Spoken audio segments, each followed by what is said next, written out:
Hello, नमस्कार sir. हा, नमस्कार सर, बोला ना. सर, मागील 3 वर्षाचा जो पीक विमा तुम्ही सांगितलं होतं यापूर्वी की शेतकऱ्यांच्या बँक खात्यात वितरण होणार. हो. तर सर किती तारखेला म्हणजे किती तारखेला शेतकऱ्यांच्या खात्यात येणार आणि किती निधी मिळणार त्याबद्दल एक सविस्तर माहिती द्यावी सर तुम्ही जिल्हा वाईज. नक्कीच आपण पाहतोय राज्य सरकारच्या माध्यमातून मागच्या 3 वर्षापूर्वीचा पीक विमा मिळणार अशी माहिती देण्यात जात होती आणि केंद्रीय कृषी मंत्री शिवराज सिंह चौहान यांच्याही माध्यमातून मागच्या 3 वर्षापूर्वीचा पीक विमा मिळणार असं त्यांनी सांगितलं होतं. आणि त्यानंतर 3 वर्षापूर्वीचा पीक विमा संदर्भामध्ये पहिला टप्पा 921 कोटी रुपयाचा त्यांनी वितरित केला, परंतु अद्यापही 7,500 कोटीचा दुसरा टप्पा वितरित होईल त्यांनी सांगितलं होतं. परंतु दुसरा टप्पा 7,500 कोटीचा एकूण देशभरामध्ये वाटप झाला नाही आणि त्याच्यापैकी आपल्या राज्याला जवळपास 1,800 ते 2,000 कोटी रुपये पीक विम्याचे मिळणार होते, परंतु तो हो. वाटप झाला नाही. परंतु आता लवकरच वाटप होणार आहे. आणि हा जवळपास 3 वर्षापूर्वीचा पीक विमा कोणत्या जिल्ह्यात मिळणार, कोण्या शेतकऱ्यांना मिळणार, कोण्या पिकासाठी मिळणार, या बरोबर. संदर्भामध्ये थोडक्यात माहिती घेण्याचा प्रयत्न करूयात, बरोबर. हो. तर याच्यामध्ये आपण पाहतोय खरीप हंगाम 2022, खरीप हंगाम 2023, खरीप हंगाम 2024 आणि या 3 वर्षाच्या खरीप हंगामाचा आणि तिन्ही वर्षाच्या रब्बी हंगामाचा हा पीक विमा शेतकऱ्यांना मिळणार आहे. आणि एकंदरीत 25 ते 30 लाख शेतकऱ्यांना, एकंदरीत आपण पाहतोय 25 ते 30 लाख शेतकऱ्यांना 1,800 ते 2,000 कोटीचा मागच्या 3 वर्षाचा पीक विमा मिळणार. याच्यामध्ये हो. आपण पाहतोय 2023चा मोठ्या प्रमाणामध्ये पीक विमा शेतकऱ्यांना बाकी आहे.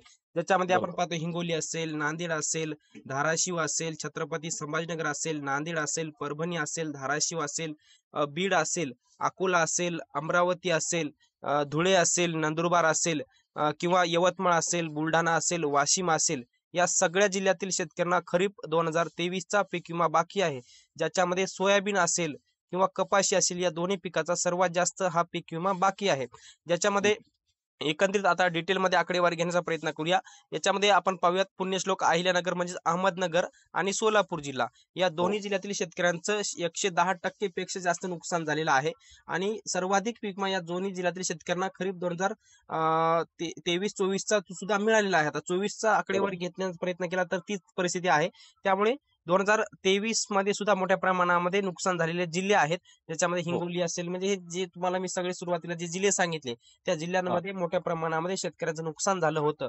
आणि राज्य सरकारच्या माध्यमातून राज्य हिस्सा अनुदान, केंद्र सरकारच्या माध्यमातून केंद्राचं हिस्सा अनुदान दिलं. परंतु राज्य सरकारच्या माध्यमातून जे 110% पेक्षा जास्त नुकसान झालेल्या शेतकऱ्यांना नुकसान द्यायचं होतं ते विमा कंपनीला दिलं नाही, परंतु आता ते लवकरच दिलं जाईल. आणि केंद्रीय कृषी मंत्र्यांच्या माध्यमातून अशी शेतकऱ्यांना ग्वाही देण्यात आलेली की दुसऱ्या टप्प्यामध्ये आम्ही एकूण 7,500 कोटीचा पीक विमा वाटप करू थेट डीबीटीच्या माध्यमातून. जसं 11 ऑगस्ट 2025 रोजी या पीक विम्याचं वितरण झालं, त्याच पद्धतीने या दुसऱ्या टप्प्यातलं सुद्धा त्याचं वितरण होणार आहे. दुसऱ्या टप्प्यामध्ये आपल्या महाराष्ट्रातील 25 ते 30 लाख शेतकऱ्यांना एकंदरीत 1,800 ते 2,000 कोटी रुपये मिळण्याची शक्यता आहे. आणि हा जो पीक विमा जो आहे जवळपास 20 ऑक्टोबर 2025 पासून म्हणजे येणाऱ्या 20 तारखेपासून शेतकऱ्यांच्या बँक खात्यामध्ये वितरित व्हायला सुरुवात होणार आहे. यामध्ये आपण पाहतोय अजूनही डीप मध्ये माहिती घेण्याचा प्रयत्न करूया. हो. खरीप 2024 मध्ये सुद्धा आपण पाहतोय अहिल्यानगर आणि सोलापूर या दोन जिल्ह्यातील सुद्धा मोठ्या प्रमाणामध्ये शेतकऱ्यांचं 110% पेक्षा जास्त नुकसान झालं होतं. हो. आणि बरोबर. 110% पेक्षा जास्त नुकसान झालेलं असेल तर विमा कंपनी आणि सरकार याच्यामध्ये करार होता की हो. 110% पेक्षा जास्त नुकसान झालेल्या शेतकऱ्यांना उर्वरित रक्कम जी आहे 110%च्या वरची जी नुकसानीची जी आहे ती हं. सरकारने शेतकऱ्यांना द्यावी. तर आता सरकार ते शेतकऱ्यांना देणार आहे खरीप 2024 ची. खास करून हा. अहिल्यानगर जिल्ह्यातील आपण पाहतो अहिल्यादेवी नगर, शेवगाव, कर्जत, पाथर्डी, कोपरगाव असेल, संगमनेर असेल, अकोले असेल, जामखेड, अशा अहिल्यानगर जिल्ह्यातील 14 तालुक्यातील शेतकऱ्यांना ही रक्कम मिळणार आहे. बरोबर. एकंदरीत 90 पेक्षा जास्त मंडळातील शेतकऱ्यांना ही रक्कम मिळणार आहे. हं. यानंतर सोलापूर जिल्ह्यामध्ये सुद्धा 11 तालुके, 12 तालुके आहेत. उत्तर सोलापूर, माळशिरस, माढा, करमाळा, सांगोला किंवा इतर सगळ्या तालुक्याचा समावेश आहे. आणि 50 पेक्षा जास्त महसूल मंडळांचा याच्यामध्ये समावेश करण्यात आलेला आहे. आणि याच्यामध्ये याच्या व्यतिरिक्त आपण पाहतोय सर्वात नुकसानग्रस्त खरीप 2023 मध्ये झालेला जिल्हा म्हणजे हिंगोलीमध्ये हिंगोली, औंढा, कळमनुरी, सेनगाव, वसमत या पाचही तालुक्यातील 30 पेक्षा जास्त मंडळातील शेतकऱ्यांना खरीप 2023चा पीक विमा कुणाला तर भरपूर भेटला, कुणाला हेक्टरी 30 भेटलाय, कुणाला 40 भेटला, किंवा कोणाकोणाला 50-50 हजार देखील सुद्धा जमा झालेलं, परंतु सर्वच्या सर्व शेतकऱ्यांना जमा झाला नाही. मग त्या उर्वरित ज्या शेतकऱ्यांना खरीप 2023चा पीक विमा वाटप बाकी आहे ते दुसऱ्या टप्प्यामध्ये वितरण होईल अशी माहिती केंद्रीय कृषी मंत्री शिवराज सिंह चौहान यांच्या माध्यमातून देण्यात आलेली आहे.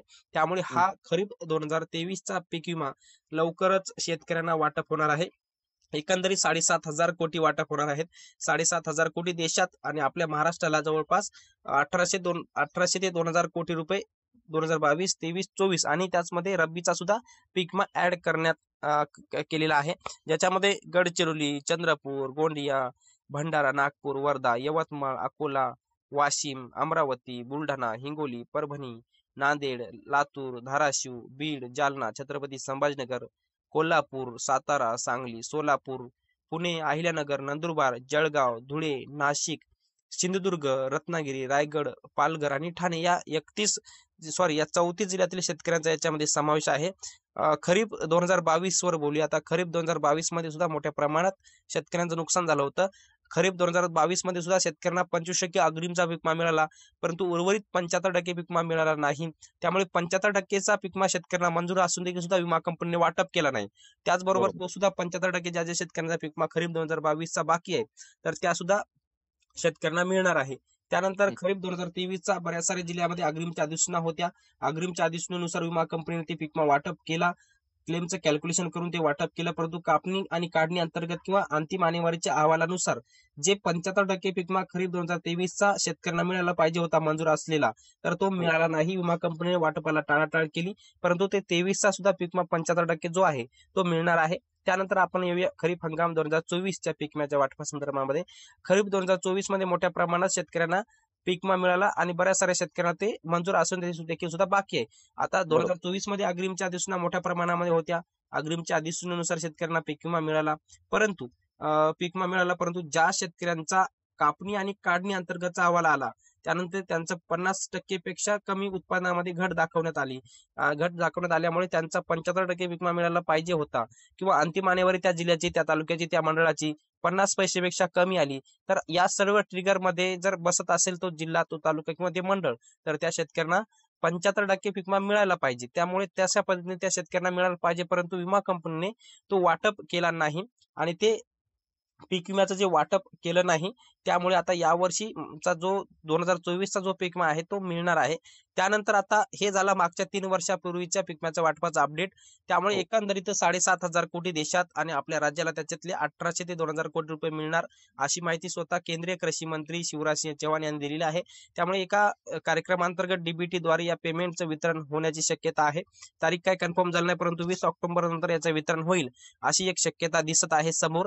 त्यानंतर आपण पाहतो या वर्षीचा पीक विमा खरीप 2025चा म्हणजे यंदाचा पीक विमा ज्या शेतकऱ्यांनी भरलेला आहे त्या शेतकऱ्यांना जो आहे सरसकट पीक विमा मंजूर झालेला आहे. ज्या शेतकऱ्यांनी पीक विमा भरला त्यांना सरसकट पीक विमा मिळणार आहे, याची एक नवीन अपडेट आहे. तर सर, आता बरेच शेतकऱ्यांच्या याच्यामध्ये असं म्हणणं येणार आहे की बुवा या विमा मिळवण्यासाठी काही करावे लागेल का? याच्यासाठी कुठलंही काम करायचं नाही. तुमचं जे अकाउंट दिलेलं आहे, तुमच्या आधारला बँक जे खातं संलग्न आहे, त्याच बँक खात्यामध्ये या तुमच्या पीक विम्याचं वितरण जे आहे ते होणार आहे. आता तुम्हाला माहित आहे की सरकारने फार्मर आयडी लागू केली, तर मग या शेतकऱ्यांना फार्मर आयडी लागेल का आता पीक विमा वितरण होण्यासाठी? फार्मर आयडीची सध्या आवश्यकता नाही या पीक विम्यासाठी तरी.